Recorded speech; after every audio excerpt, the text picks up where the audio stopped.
I am so excited. Nicole Klassen is back, and this time Nicole is talking about curating the perfect story to tell a story in your business dashboard. Now, Nicole, she gave you kind of an intro, but if you weren't here for her prior joint session, Nicole is a data viz developer with a passion for social science research and mental health advocacy, and really combines her background and her interest and her data viz skills to shine light on areas that pose a problem or a challenge, such as women's rights or mental health. And Nicole is also a co-lead of the Atlanta Tug, Data FamCon, and EduVisitors. So Nicole, I will turn it over to you, and I will be taking copious notes. Thank you. All right, so we've done the tech check. Let's see if I can actually share my screen this time. All right. So thank you guys for inviting me to be here and talking about storytelling with our dashboards and our data viz. It is something that I really love doing and I'm passionate about. And, there's a lot of debate on, our business dashboards, how do we tell stories with that? And so I really am excited to be able to talk about some of the tips and tricks I've learned for doing storytelling in business settings. And you're not going to say. Thank you, Emily, for the introduction. Just briefly to add, my background is in psychology, so that's what I have my master's in, which is important to this talk. Before I was in data viz, I worked in human resources and did some psychological assessments, and now have been in analytics for almost 7 years. So even though I've been in analytics for 7 years, my Tableau Public journey really started with the Atlanta Tug. I love them so much, shout out. And, they did this kind of like internal tug Iron Viz, which is really what got me started into doing Tableau Public Vizes. And so my friend Juan and I, we entered, and then they started posting about this competition on Twitter. And I was like, well, kind of want to see what they're saying. So that's when I joined the Data Fam about 1.5 years ago. And since then, I just kept creating Vizes. And so one of the community projects that I really love is Viz for Social Good. And then just, again, these kind of storytelling Vizes is what I'm really passionate about doing on Tableau Public. But I take those skills and I use them in a business setting as well. And I don't think that necessarily gets as much, gets talked about as much. And so I want to talk about that. So as I mentioned, there's a lot of debate that I've seen out there as to whether business dashboards really are telling a story, or, our business dashboards where we find a story and then we go to PowerPoint or something else to actually present that story. And for me, I really, really passionately believe that every dashboard or data viz, depending on, what you want to call them, does tell a story.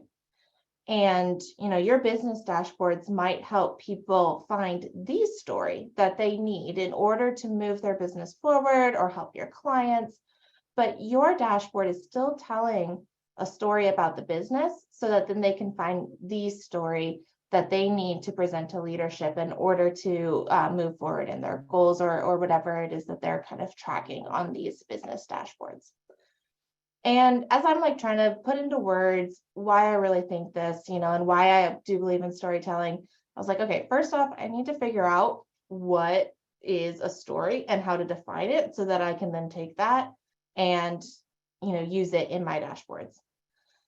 And I found this anatomy of a story that I absolutely love. So when we think about stories, there's usually a core message. If you think about it in terms of, a human body, it's the navel, it's that core. What are they going to see? In your story, there's going to be values, that's kind of the heart, analysis, which is the mind, which is where we as analysts really live and breathe, molding of identity, this kind of idea of the hands, and then, who we are, who the story is, and then the action of the story. Where are we going with this?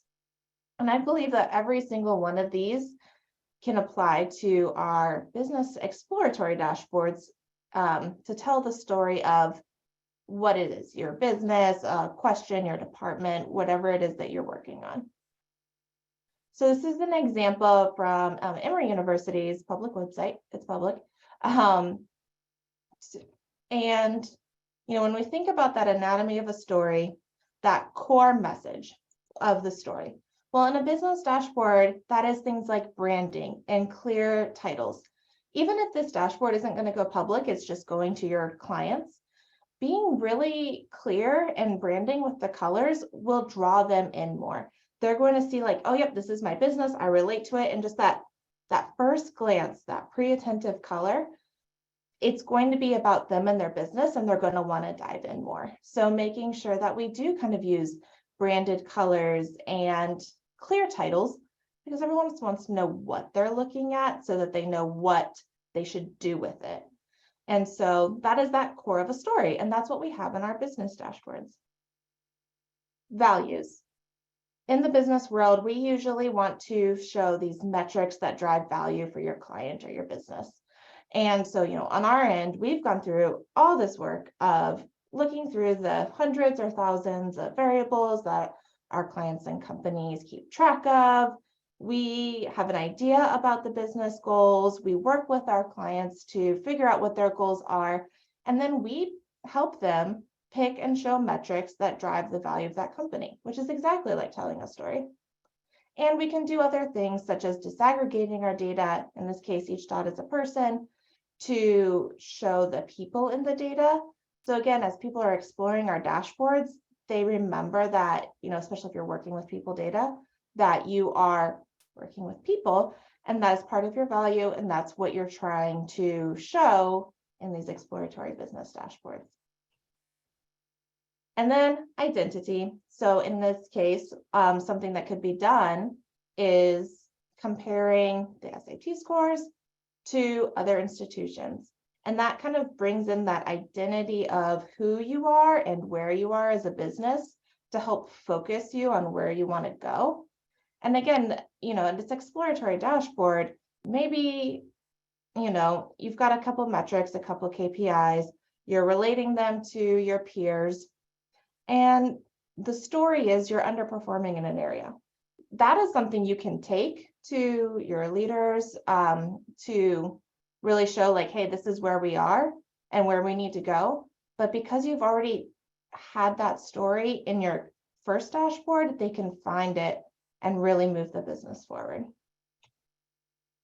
This is a quick business dashboard I put together for this presentation, so it's not clean. Please don't judge. But the two other parts of that anatomy of a story that I want to talk about is the analysis, because again, that's something that we all focus on a lot. But really, as we're thinking about business dashboards and curating a story out of it, make sure, to think about metrics that inform assumptions. We've kind of talked about the values already and using metrics that show the value of the company or what your question is, but also informing assumptions that the company may have, because that's something where, again, you're telling a story that people might assume they already know, and you can help like solidify it or be like, actually, did you know? And again, you create more stories from that. And that last kind of part of a story is action. And so when people are looking at your dashboard, what action can they take from it? So what is it that you want them to do? I've noticed a lot when I'm working with clients, I'm a data analyst. I've been doing data viz for almost 7 years. I can read a dashboard pretty well. Like, I feel like I can read a dashboard pretty well. But my clients can't always do that because they're the subject matter experts in the business. And I rely on them so much to provide the context for what I'm visiting. And, that's my job, is to help them then understand the numbers and creating a dashboard.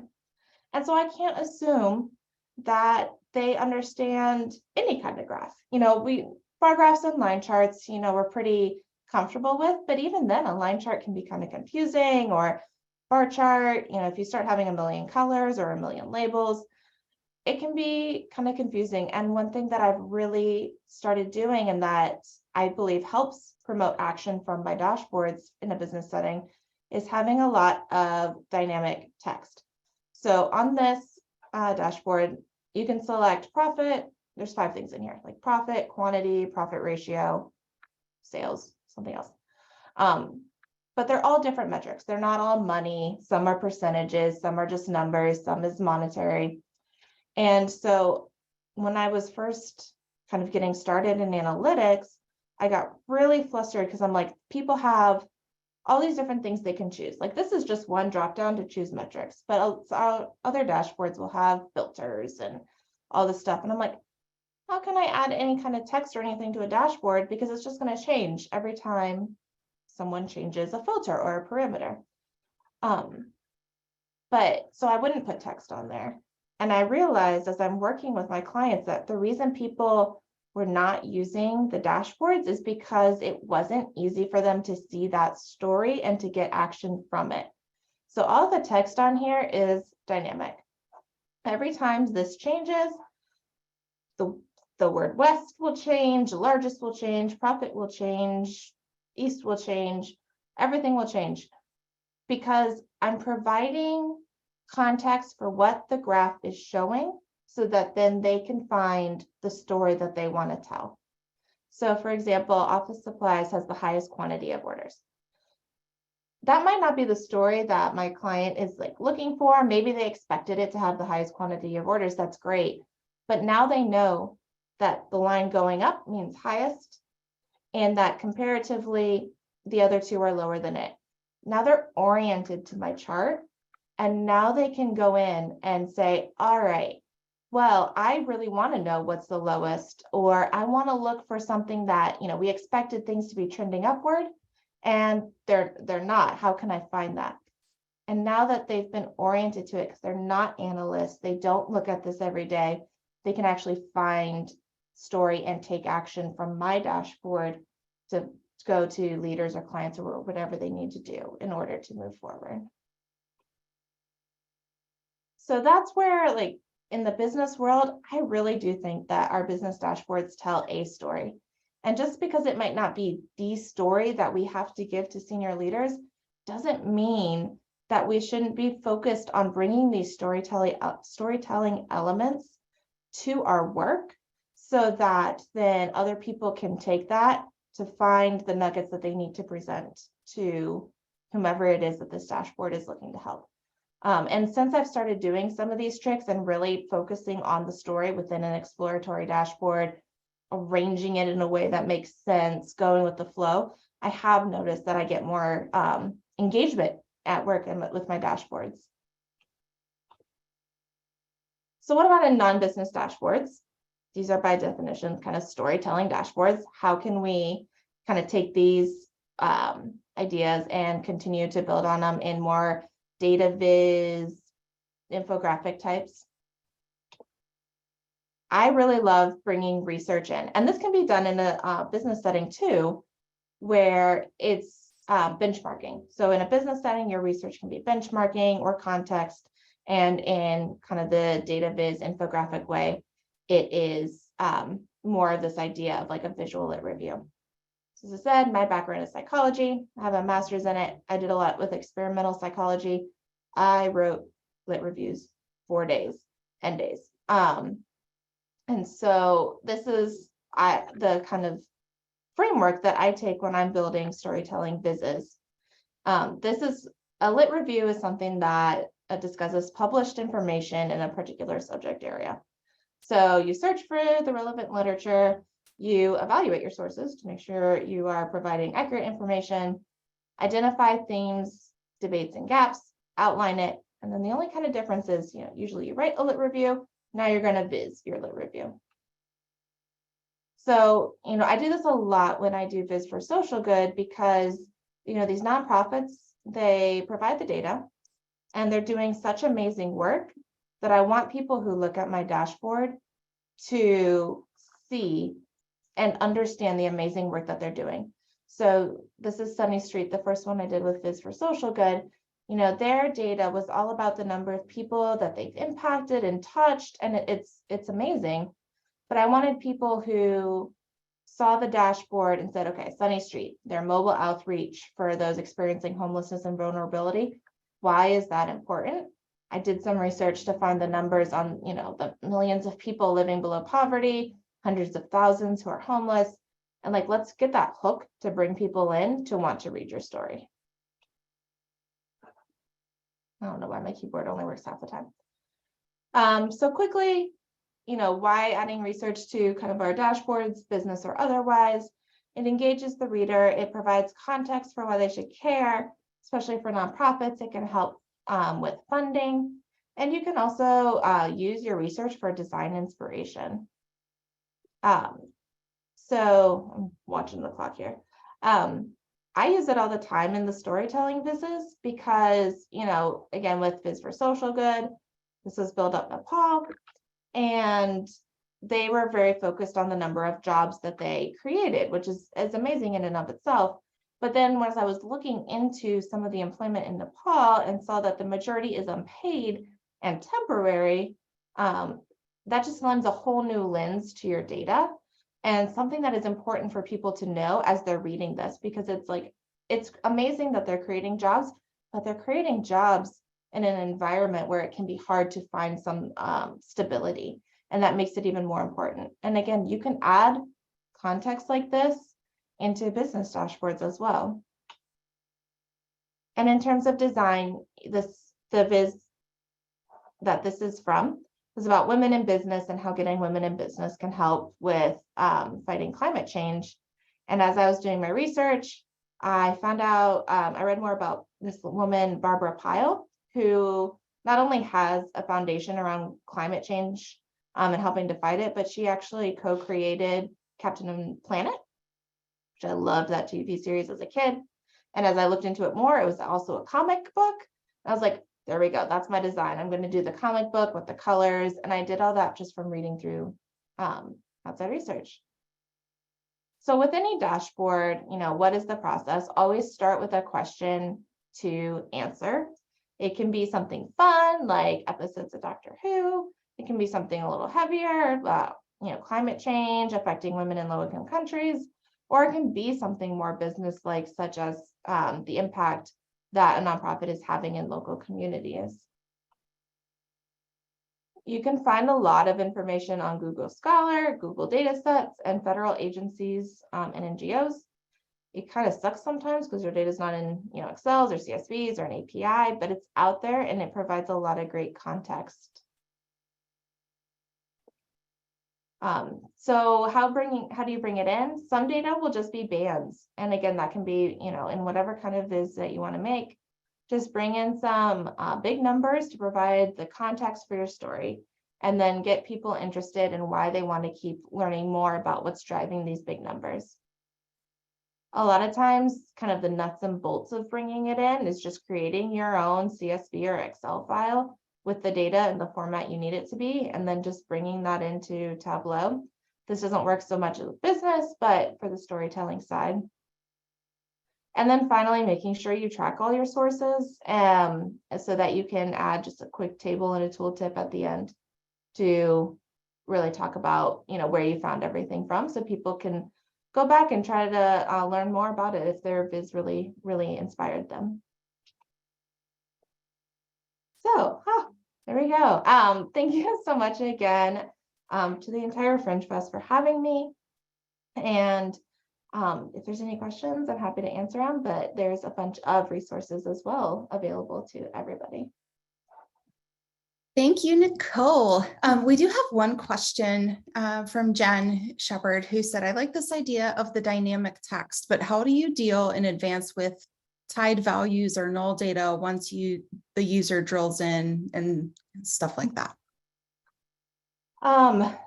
I try as much as I can to break my dashboard or get other people to break it so that we can kind of find those and find ways around them. So, if we drill in and we'll see a null, then as you're doing your dynamic text, figure out what null means, and then you can write it around that as well.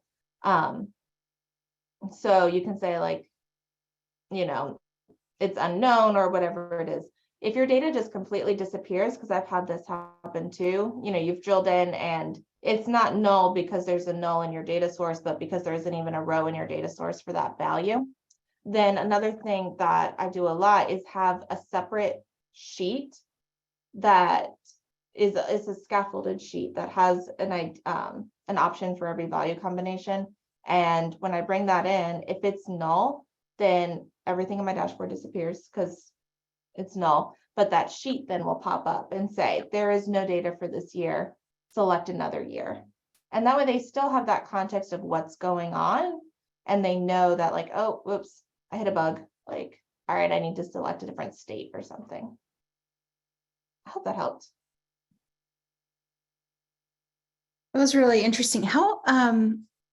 I'm curious now, how long, when you get other people to try to break your viz, like how long does that process take? It depends on the viz. For like a single dashboard, like a one view workbook, an hour or two is usually what I ask them to do. But I usually ask someone who is allowed to see the data, but isn't part of building it, because I want to see what they see, when they're looking at it for the first time, to see where they tried to break it, to be like, oh, I never even thought about going over there. Like, I knew it's null over there, so I never even selected that. Thank you for selecting that. Now I know I need to do a pop-up here. But usually just an hour or two. Cool, thank you. Are there any other questions for Nicole? Speak now or forever. Well, not forever, hold your peace. I mean, you can always reach out to me. Yeah. Only compliments. Good job. Bye. Awesome. Well, Thank you all again. I feel like there's like data story. Oh, actually, I have a question for you. Of course. I can't use the Q&A. So how have you, or do you intend to use the data stories feature in Tableau to kind of help you or help your user help you share that data story with them through the dashboard? Are you talking about the stories, like instead of a dashboard doing the story, or something else? Wait, isn't there? I'm like, wait, did I just is that down on a roadmap somewhere? The new I know what you're talking that about. you can put in. Yes, I know what you're talking about now. I haven't played with that yet. Yes. So I haven't had a chance to play with it a lot. And I keep going back and forth on how much I want to incorporate it. Because I think it really depends on it depends, right? That's our answer for everything. It depends on the data, and it kind of depends on the context, because I work a lot with data that is around people. So I used to work in higher ed, that's all students and faculty staff. I still do a lot with people now. And I get very, very nervous to let any kind of machine learning or AI tell stories about human data, because it can continue to perpetuate bias that's in the data. So I'm hesitant to use that kind of data storytelling in those kind of settings. But in other settings where, maybe it's about shoes or shirts or commerce or something, I think that could be really valuable to provide some context onto what people are seeing.